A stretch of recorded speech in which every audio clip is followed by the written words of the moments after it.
বিসমিল্লাহ, আলহামদুলিল্লাহ, আল্লাহুম্মা সাল্লি আলা মুহাম্মদ বারিক ওয়া সাল্লিম দাইমান আবাদা ওয়া আনজিলহুল মাকাতাল মুকাররামা ইনদাকা ইয়াউমাল কিয়ামা। রমাদান আসে আর রমাদান চলে যায়। আমাদের প্রত্যেকের জীবনে যারা মুমিন রমাদান পায়, রমাদান পাওয়ার সঙ্গে সঙ্গে অনুভূতি তৈরি হয় একটা ভালো সৌভাগ্যবান, এবং প্রত্যেকের হৃদয়ে এই অনুভূতি তৈরি হয় আমি সৌভাগ্যবান। এবং রমাদান যখন চলে যায়, চলে যাওয়ার সময় প্রত্যেকের হৃদয় কাঁদে, ইস রমাদান চলে গেল। এইটা সাধারণ আলামত ইমানওয়ালার। কিন্তু দুর্ভাগ্যজনকভাবে আমরা রমাদানের উদ্দেশ্য থেকে সবসময় গাফেল থাকি। রমাদানের যে উদ্দেশ্য এটা থেকে গাফেল থাকি। আমাদের যত আয়োজন, যত প্রচেষ্টা, এইটা যেন রমাদান মাসকে কেন্দ্র করে, রমাদানকে সাজানোর জন্য আমাদের প্রচেষ্টা। এই রমাদানের ইফতার করা, রমাদানের তারাওয়াবি থেকে শুরু করে যত ইবাদত করি আমরা সব রমাদান কেন্দ্রিক। অথচ রমাদানের উদ্দেশ্য কি? রমাদানের উদ্দেশ্য কি? তাকওয়া ইখতিয়ার করা, তাকওয়া হাসিল করা, লাআল্লাকুম তাত্তাকুন। তাকওয়া ইখতিয়ার করা, তাকওয়া যাতে অর্জন হয়।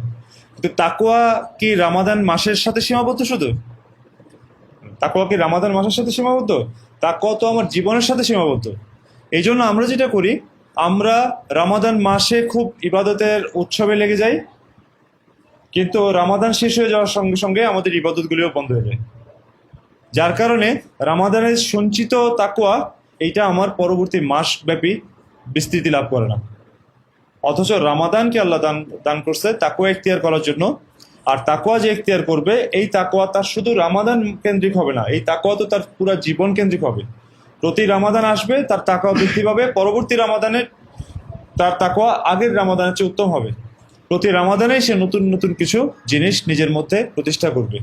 এই যে আমরা এখন সালাতুত তারাবি আর কিয়ামুল লাইল নিয়ে বিতর্ক করি, কিন্তু এইটুকুতে তো আমরা একমত যে এই সময়টা আমরা অতিরিক্ত ইবাদত করি। কিন্তু এই অতিরিক্ত ইবাদতটা কি রমাদানের পর পর্যন্ত আমরা ধরে রাখি? রমাদান পর পর্যন্ত আমরা ধরে রাখি না। এই জন্য রমাদান থেকে শিক্ষা নেওয়া দরকার যে রমাদান আসলে আমার মধ্যে যেন এমন কিছু আসে যেটা পরবর্তী পর্যন্ত থেকে যায়, এবং এটা যাতে আমার জীবনের মধ্যে প্রভাব বিস্তার করে। তাকওয়া জীবনের প্রভাব বিস্তার করে, তাকওয়া শুধু মাসের মধ্যে প্রভাব বিস্তার করে না। আর আল্লাহ তাআলা যে ব্লেসিংস রমাদান, এইটাকে চলে যাওয়ার সময়ে খেয়াল করা দরকার যে যতটুকু পারা যায় এটা থেকে বারাকা নিয়ে নেওয়া, এটা একটা চেষ্টা করা দরকার। দ্বিতীয় হলো রমাদান, রমাদান একটা জীবনের মতো।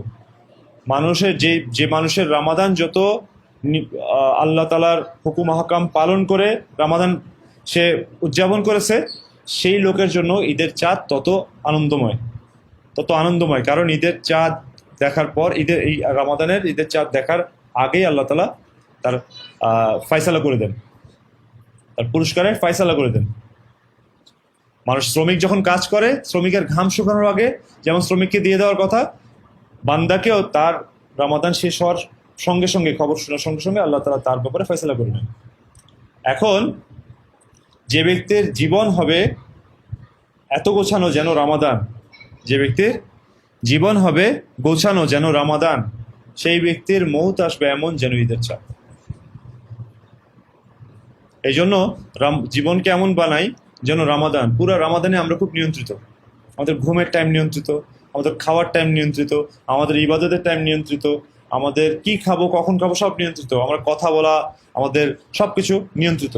তো যেই ব্যক্তির রমাদান যেমন, তার জীবন যদি এমন হয় তো তার মৌত হবে, জীবন যদি হয় যেন রমাদান, তো মৌত হবে যেন ঈদের চাঁদ।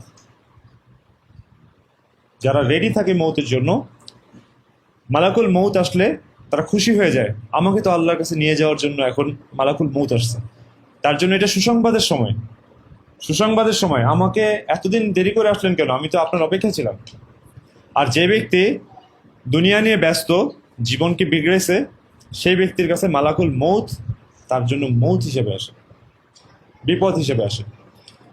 আহমেদ বিন হাম্বল রহিমাহুল্লাহর ছেলেকে তার ছাত্ররা জিজ্ঞেস করছেন যে, শেখ, মৃত্যুকে মানুষ কেন অপছন্দ করে?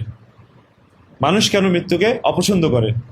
তিনি বললেন, মানুষের ফিতরত হচ্ছে মানুষ গোছানো জিনিস ছেড়ে আগোছালো জিনিসের দিকে যেতে চায় না।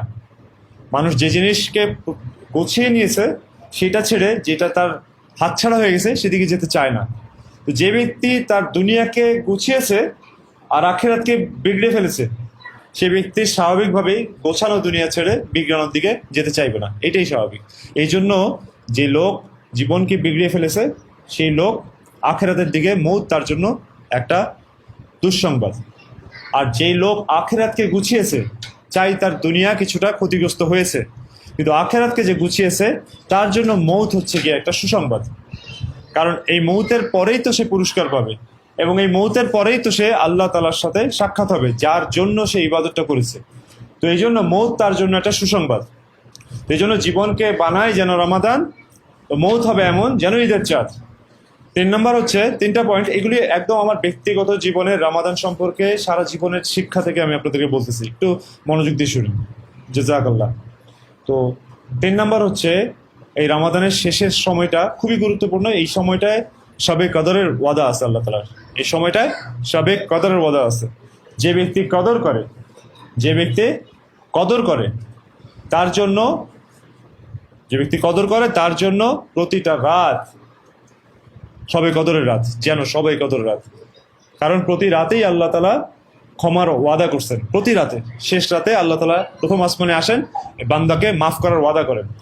এই ব্যক্তি যদি যে ওই রাতে মাফ চেয়ে আল্লাহর কাছে মাফ পেয়ে যায় তো সে সফল, তো সে সফল। আর যে ব্যক্তি খিয়ানত করে, বঞ্চিত হয়, সেই ব্যক্তি শবে কদরের রাতেও বঞ্চিত হবে। সেই ব্যক্তি শবে কদরের রাতেও যদি কেউ বঞ্চিত হয় তো সে তো সর্বনাশ হয়ে গেল, তার এত বড় জিনিস ক্ষতিগ্রস্ত হয়ে গেল। এই জন্য যে ব্যক্তি কদর করে সে তো প্রতি রাতের কদর করে, যেন প্রতি রাতই শবে কদর রাত, প্রতিটা রাত শবে কদরের রাত। আর এর মধ্যে যদি সত্যিকারের শবে কদর রাত পেয়ে যায় সেটা তো তার জন্য মহা সৌভাগ্য, মহা সৌভাগ্য। এই জন্য শবে কদরের তলব করি, শবে কদরের তালাশ করি, শবে কদরের কদর করি, শবে কদরের কদর করি।